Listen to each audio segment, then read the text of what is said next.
C'est alors qu'apparut le renard. Bonjour, dit le renard. Bonjour, répondit poliment le petit prince, qui se retourna mais ne vit rien. Je suis là, dit la voix, sous le pommier. Qui es-tu? Dit le petit prince. Tu es bien joli. Je suis un renard, dit le renard. Viens jouer avec moi, lui proposa le petit prince. Je suis tellement triste. Je ne puis pas jouer avec toi, dit le renard. Je ne suis pas apprivoisé. Ah, pardon, fit le petit prince. Mais après réflexion, il ajouta. Qu'est-ce que signifie apprivoiser? Tu n'es pas d'ici, dit le renard. Que cherches-tu? Je cherche les hommes, dit le petit prince. Qu'est-ce que signifie apprivoiser?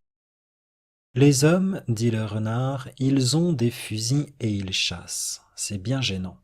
Ils élèvent aussi des poules, c'est leur seul intérêt. Tu cherches des poules? Non, dit le petit prince, je cherche des amis. Qu'est-ce que signifie apprivoiser? C'est une chose trop oubliée, dit le renard, ça signifie créer des liens. Créer des liens? Bien sûr, dit le renard. Tu n'es encore pour moi qu'un petit garçon tout semblable à 100 000 petits garçons, et je n'ai pas besoin de toi, et tu n'as pas besoin de moi non plus. Je ne suis pour toi qu'un renard semblable à 100 000 renards. Mais si tu m'apprivoises, nous aurons besoin l'un de l'autre. Tu seras pour moi unique au monde. Je serai pour toi unique au monde.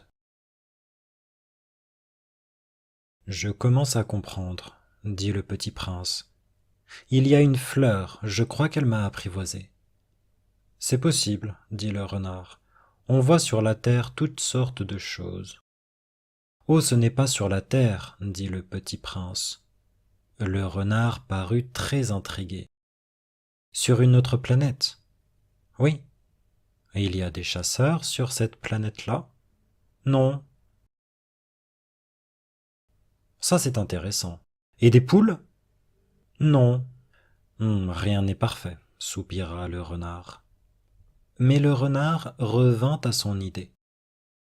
Ma vie est monotone. Je chasse les poules, les hommes me chassent. Toutes les poules se ressemblent et tous les hommes se ressemblent. Je m'ennuie donc un peu, mais si tu m'apprivoises, ma vie sera comme ensoleillée. Je connaîtrai un bruit de pas qui sera différent de tous les autres. Les autres pas me font rentrer sous terre.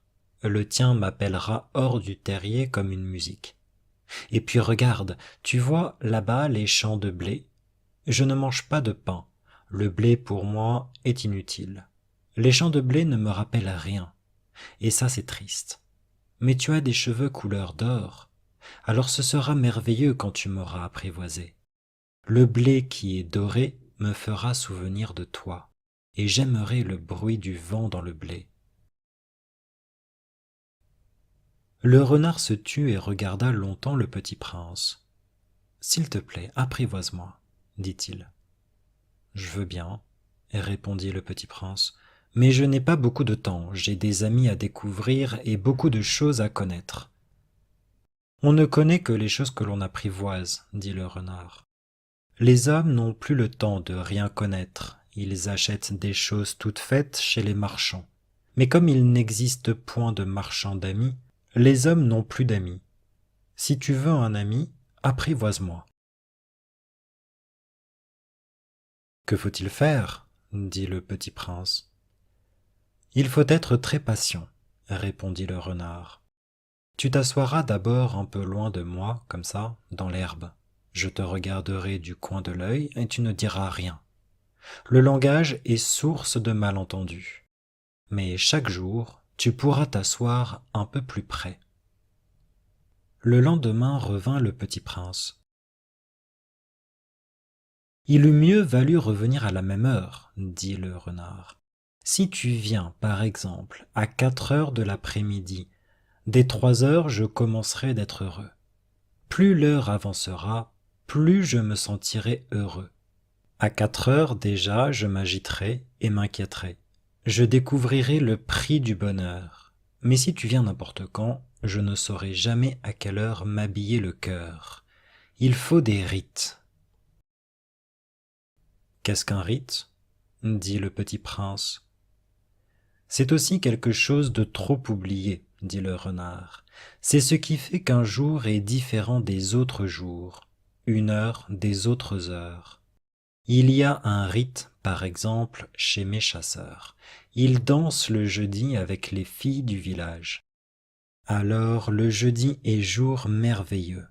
Je vais me promener jusqu'à la vigne.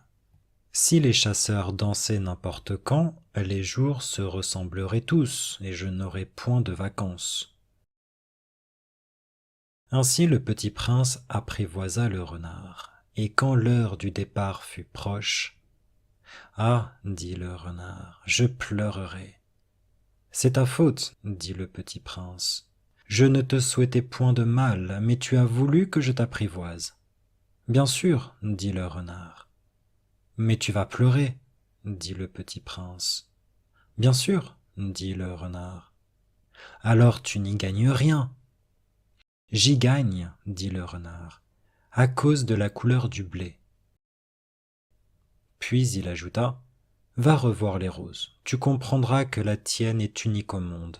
Tu reviendras me dire adieu, et je te ferai cadeau d'un secret. » Le petit prince s'en fut revoir les roses. « Vous n'êtes pas du tout semblable à ma rose, vous n'êtes rien encore, leur dit-il. Personne ne vous a apprivoisé, et vous n'avez apprivoisé personne. Vous êtes comme était mon renard. Ce n'était qu'un renard semblable à 100 000 autres, mais j'en ai fait mon ami, et il est maintenant unique au monde. » Et les roses étaient bien gênées. « Vous êtes belles, mais vous êtes vides, leur dit-il encore. On ne peut pas mourir pour vous. Bien sûr, ma rose à moi, un passant ordinaire croirait qu'elle vous ressemble. Mais à elle seule, elle est plus importante que vous toutes, puisque c'est elle que j'ai arrosée, puisque c'est elle que j'ai mise sous un globe, puisque c'est elle que j'ai abritée par le paravent, puisque c'est elle dont j'ai tué les chenilles, sauf les 2 ou 3 pour les papillons, puisque c'est elle que j'ai écouté se plaindre ou se vanter, ou même quelquefois se taire, puisque c'était ma rose. » Et il revint vers le renard. « Adieu, dit-il. »« Adieu, dit le renard. Voici mon secret, il est très simple. On ne voit bien qu'avec le cœur. L'essentiel est invisible pour les yeux. »« L'essentiel est invisible pour les yeux, » répéta le petit prince afin de se souvenir. « C'est le temps que tu as perdu pour ta rose qui fait ta rose si importante. »« C'est le temps que j'ai perdu pour ma rose, » fit le petit prince afin de se souvenir. « Les hommes ont oublié cette vérité, dit le renard, mais tu ne dois pas l'oublier. Tu deviens responsable pour toujours de ce que tu as apprivoisé.